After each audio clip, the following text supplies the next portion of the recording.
তোর পালা, এবার তোর নিজের জানটা নিজে কবজ কর।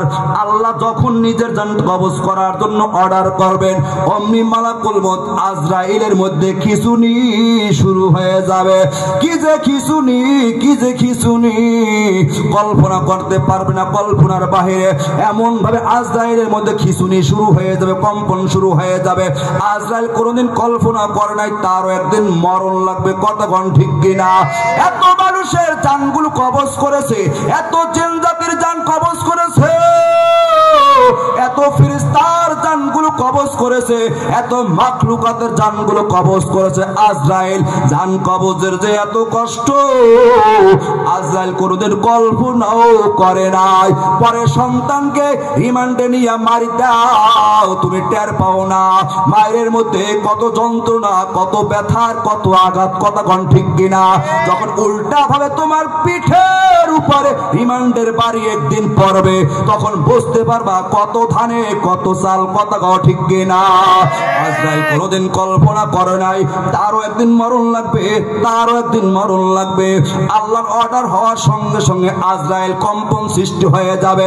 এমন জোরে একটা চিৎকার দেবে ওই দিন আজরাইল, চিৎকার দিয়ে দেবেন একটা দৌড়, দৌড় দিয়ে জান্নাত জাহান্নামের মাঝখানে পড়িয়া যাবে।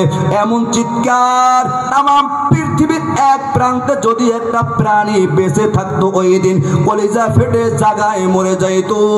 চিৎকার দিয়া দৌড় দিয়া জান্নাত জাহান্নামের মাঝখানে পড়িয়া এবার আজরাইলের বাহাদুরিও শেষ।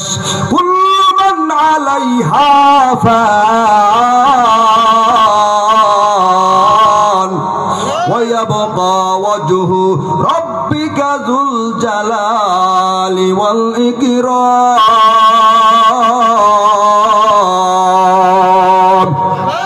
দুনিয়ায় কেউ নাই, কেউ নাই, কেউ নাই, তখন একমাত্র থাকবেন কে? আরো জোরে বলেন, কে থাকবেন? আল্লাহ একা থাকবেন। তখন আল্লাহ একা থাকবেন।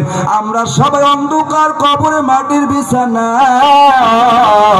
ওরে গোপালগঞ্জের মুসলমান গো, চাঁদের মতো চেহারা গুলো থাকবে না, থাকবে না, থাকবে না। সবাই অন্ধকার কবরে মাটির বিছানায় চলে যাব। আল্লাহ পাক তখন একা থাকবেন। আল্লাহ পাক তখন ডাক দেবেন, আইনাল জাব্বারুন আইনাল মুতাকাব্বিরুন। আরে দুনিয়ার অহংকারী রাজা বাদশারা গেল কয়? দুনিয়ার ক্ষমতাসীন দলগুলো গেল কয়? এ ফিরাউনের দলবল গেল কয়? নমরুদ, কারুন, সাদ্দাত নামক বেঈমানের সাঙ্গপাঙ্গ দলগুলো গেল কয়? আবু জাহেলের দল গেল কয়? এই ক্ষমতাসীন দলগুলো গেল কয়? অহংকারী রাজা বাদশারা গেল কয়? যাদের সামনে সাধারণ মানুষ কথা বলতে পারতো না, কথা বললে জেল জুলুম নির্যাতন দিয়া মানুষগুলো শেষ করিয়ে ফেলত। আল্লাহ পাক ওই দিন হুঙ্কার ছেড়ে, হুঙ্কার ছেড়ে ছেড়ে আল্লাহ কথা বলবেন, আইনাল জাব্বারুন আইনাল জাব্বারুন আইনাল মুতাকাব্বিরুন আইনাল মুতাকাব্বিরুন। অহংকারীরা গেল কয়? দাম্ভিক রাজা বাদশারা গেল কয়? ক্ষমতাসীন দলগুলো গেল কয়? মানুষকে মানুষ মনে করে নাই, মানুষকে পশুর মতো হত্যা করেছে, হত্যা করেছে। আজকে রম্পট বাটপাট সিটার বদমাশ মানুষগুলো গেল কয়? কথা কও ঠিক কিনা? আল্লাহ পাক এরকম বলতে থাকবেন, গেল কই? এর ফিরাউনের সাঙ্গ পাঙ্গ গেল কই? আবু জাহেলের খালাতো ভাই গেল কই? নমরুদের খালাতো ভাই, ফুফাতো ভাই, মামাতো ভাই গেল কই? নমরুদ, ফিরাউন, কারুনের সাঙ্গ পাঙ্গ গেল কই? গেল কই? কুজা কারুন, কুজা ফিরাউন, কুজা নমরুদ সুদহামানি, কুজা আশাউকাতে শাহ, কুজা তখতে সুলাইমানি। আল্লাহ পাক এরকম বলতেই থাকবেন। এক পর্যায়ে আল্লাহ পাক ডাক দিয়া বলবেন, এই জমিনকে লক্ষ্য করে আল্লাহ বলবেন, ইয়া আরদু আইনা আশজারুকে, এ জমিন তোমার পিঠের উপরে কত বড় বড় বৃক্ষ ছিল, গাছপালা ছিল, তোমার পিঠের উপরে গাছপালা বৃক্ষগুলো আজকে গেল কয়? ওরে গোপালগঞ্জের মুসলমান গো, ওই যশোরে বেনাপোলে মাহফিলে চলে গেলাম, একটা বর্ডারে তার কাটার পাশে বয়ান করলাম। যখন গেলাম বর্ডারে বেনাপোলে, রোডের দুই পাশে কত বড় বড় গাছ দেখলাম, সারিতে লাগানো, দেখতে বড় চমৎকার। মনে হয় 200 বছর আগে মনে হয় গাছগুলো রোপণ করা হয়েছে। এই গাছের স্মৃতি বড় চমৎকার, দেখতে বড় চমৎকার। আল্লাহ পাক ওই কিয়ামতের ময়দানে বলবেন, রে জমিন, তোমার পিঠের উপরে কত বড় বড় বৃক্ষ তরুলতা ছিল, আইনা আশজারুকে, এই বৃক্ষগুলো আজকে গেল কয়, গাছপালাগুলো গেল কয়। এর জমিন, ইয়া আরদু আইনা আনহারুকে, এ জমিন তোমার পিঠের উপরে পদ্মা ছিল, মেঘনা ছিল, যমুনা ছিল, আটলান্টিক মহাসাগর ছিল, আরব সাগর ছিল, নীল দরিয়া ছিল। এ জমিন তোমার পিঠের উপরে সাগর গুলো গেল কয়, এ নীল দরিয়া গেল কয়, পদ্মা গেল কয়, মেঘনা গেল কয়।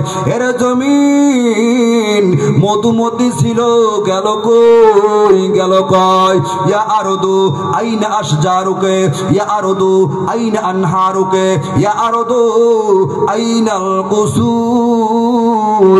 এ জমিন তোমার পিঠের উপরে কত বড় বড় বিল্ডিং ছিল, 10 তলা 20 তলা 30 100 তলা বিশিষ্ট বড় বিল্ডিং ছিল, দালান কোঠা ছিল। এ জমিন পাহাড় পর্বত ছিল তোমার পিঠের উপরে, মজবুত পাহাড় পর্বত গুলো আজকে গেল কই, আইনাল কুসুর। আল্লাহ এরকম বলতেই থাকবেন। এক পর্যায়ে আল্লাহ পাক রব্বুল আলামিন ডাক দিয়া বলবেন, লিমানিল মুলকুল ইয়াউম, আজকের ক্ষমতা কার? আল্লাহ বলবেন আজকের ক্ষমতা কার? আল্লাহর সামনে কে ওই দিন কথা বলবে? দুনিয়ার মধ্যে একটা প্রাণীও জীবিত নাই। ক্ষমতা থাকলেই বাকি, জীবিত থাকলেই বাকি, আল্লাহর সামনে দাঁড়ায় কথা বলার ক্ষমতা জগতের কেউ না। কতক্ষণ ঠিক কিনা? আল্লাহ পাক রব্বুল আলামিন ওই দিন নিজে আবার জবাব দেবেন, লিল্লাহি ওয়াহিদিল কাহ্হার। আজকের ক্ষমতার মালিক একমাত্র পরাক্রমশালী আল্লাহ। আল্লাহ পাক রব্বুল আলামিন এরকম বলতে থাকবে। কত বছর পার হয়ে যাবে, কত বছর পার হবে আল্লাহ জানেন, দুনিয়ার কেউ জানে না। হাদিসের মধ্যে একটা শব্দ আছে আরবাউন, হাদিস খানা বর্ণনা করেন আবু হুরায়রা রাদিয়াল্লাহু তাআলা আনহু, মা বাইনা নাফখাতাইনি আরবাউন। আর একটা সিংহা বাজানো বাকি আছে। কতক্ষণ ঠিক কিনা? 2টা বাজানো হয়ে গেল, আর একটা বাকি আছে। এই 2টা সিংহার মাঝখানে ব্যবধান কত হবে? কতদিন পরে আল্লাহ পাক আবার ইসরাফিল ফেরেশতাকে জীবিত কইরা দাঁড় করাইয়া দেবেন, মুখের সঙ্গে বাঁশিটা লাগাইয়া দেবেন। ইসরাফিল 3 নম্বরে সিগন্যাল দেবেন। কখন দেবেন? কয় বছর পর, কয় মাস পর। হাদিসের মধ্যে শব্দ আছে আরবাউন মানে হলো 40।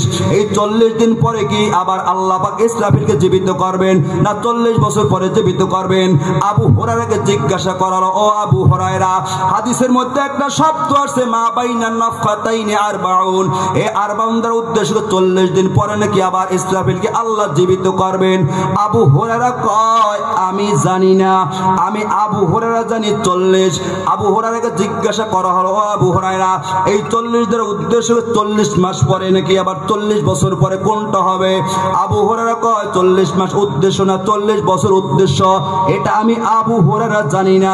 কতদিন পরে আল্লাহ পাক আবার ইসরাফিলকে জীবিত কইরা বাঁশিতে সিগন্যাল দেওয়ার অর্ডার করবেন, এটা আমি আবু হুরায়রা জানি না। আমি জানি 40 পয়গম্বর 40 উল্লেখ করেছেন। এটা কি উদ্দেশ্য জানে কি? এই 40 যখন পার হয়ে যাবে আল্লাহ পাক ইসরাফিল ফেরেশতাকে জীবিত কইরা দাঁড় করাইয়া দেবেন। ওই যে তার মুখের বাঁশিটা আল্লাহর আরশের গায়ে গিয়ে লেগেছিল, ওই বাঁশিটা আবার উড়াল দিয়া ভেসে এসে ইসরাফিল ফেরেশতার মুখের সঙ্গে লেগে যাবে। মুখের সঙ্গে বাঁশি লেগে যাবে। আল্লাহ পাক বলবেন, ইসরাফিল 3 নম্বর সিগন্যাল দিয়ে দাও। ইসরাফিল ফেরেশতা 3 নম্বরে সিগন্যাল শুরু করে দেবেন। ওয়া হুম মিন কুল্লি হাদাবিন ইয়ানসিলুন। ইসরাফিল যখন 3 নম্বরে সিগন্যাল শুরু করে দেবেন।